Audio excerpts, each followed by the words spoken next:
గౌతమ్ కృష్ణ ఒక సినిమా యాక్టర్గా కావాలని చెప్పేసి ఎంబీబీఎస్ చదివిన తర్వాత కూడా ఇంటర్మీడియట్లో 10th క్లాస్లో ఇంటర్మీడియట్లో కూడా అనేవాడు, ఏదో చిన్న పిల్లోడు అంటున్నాడులే అనుకున్నాము. ఎంబీబీఎస్ చేసుకున్న తర్వాత చూద్దాంలే అప్పటికి మర్చిపోతాడులే అనుకుంటే సినిమా గురించి ఎప్పుడు మర్చిపోలేదు.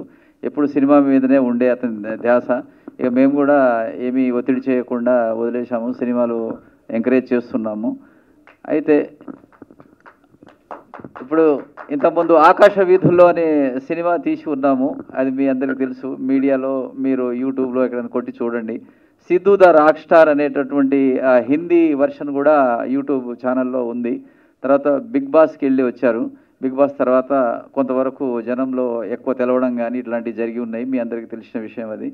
తర్వాత ఇప్పుడు సోలో బాయ్, ఇప్పుడు మన సతీష్ కుమార్ చౌదరి గారు వీరు మనకు ప్రొడ్యూసర్గా 7 హిల్స్ ప్రొడక్షన్లో చేస్తున్న సినిమా, వాళ్ళకు మేము చాలా రుణపడి ఉంటాము. ఈ విషయాలన్నీ ఇప్పుడు ఒక యాక్టర్ని ప్రజల్లోకి బాగా తీసుకెళ్లాలంటే మీడియా మిత్రులు మీరు మా ముందున్న వాళ్ళు బాగా సహకరించాలా.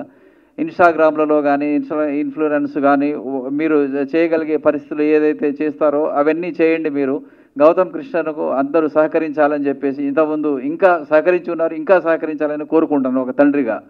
నెక్స్ట్ కొన్ని ప్రాజెక్ట్స్ కూడా ఆన్ హ్యాండ్ ఉన్నాయి.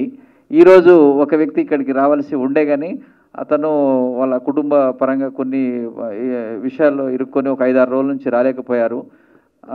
కొత్త ప్రొడ్యూసర్ గారు ఉన్నారు, వారి ప్రొడక్షన్లో ఆల్రెడీ బ్యానర్ రిజిస్ట్రేషన్ అట్లాంటివి చేయించుకొని ఉన్నారు.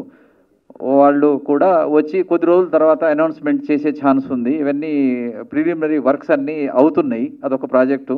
ఇంకో ప్రాజెక్టు కూడా వారు 7 హిల్స్ సతీష్ గారును గౌతమ్ కృష్ణ వీళ్ళు చెప్తారు.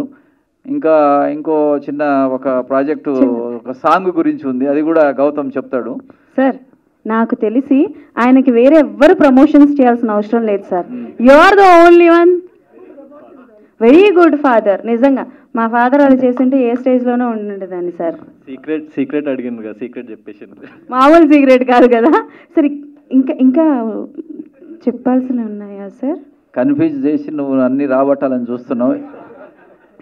నేనేం రాబట్టాలనుకున్నా రావు సార్, నాకు అర్థం. అయితే చెప్పాలండి ఒకటి, సోలో బాయ్ అంటే సోలో అనగానే ఒక్కడే, సోలో బాయ్ అనగానే ఏదో ఒక్కడే కదా అన్నట్టు ఏదో ఫీలింగ్లో చాలామంది ఉన్నారు. అది కాదు ఇక్కడ సినిమా. సోలో అంటే ఇప్పుడు నేను చేసే పరిస్థితిలో, నాకున్న పరిస్థితిలో నేనే నా జీవితాన్ని నేనే సాధించుకోవాలనేదే సోలో బాయ్ అంటే. సోలో ఒక వ్యక్తి అన్నట్టు. మీ జీవితాల్లో మీరు చేసేది, భార్య ఉంటుంది, పిల్లలు ఉంటారు, కుటుంబం ఉంటుంది, తల్లిదండ్రులు ఉంటారు, అందరూ ఉంటారు కానీ చాలామంది కొన్ని విషయాల్లో అటు ఇటు లాగడం లాంటివి ఉంటాయి. ఏది అన్నీ విననట్టుగా ముందుకు పోతూ జీవితంలో ఎట్లా సక్సెస్ కావాలి ఒక యూత్ అనేటటువంటిది ఈ సినిమాలో ఒక గుణపాఠంగా బాగా తెరకెక్కించారనేది నా నమ్మకం. నాకు స్టోరీ మొత్తం తెలుసు కాబట్టి చెప్తున్నాను. చాలా బాగా వచ్చింది సినిమా. మీరు దయచేసి అందరూ ఈ సినిమాను ప్రమోట్ చేసేసి గౌతమ్ కృష్ణ ఒక మంచి హీరోగా అయ్యేటట్టు సహకరించాలని కోరుకుంటున్నాను. Thank you very much.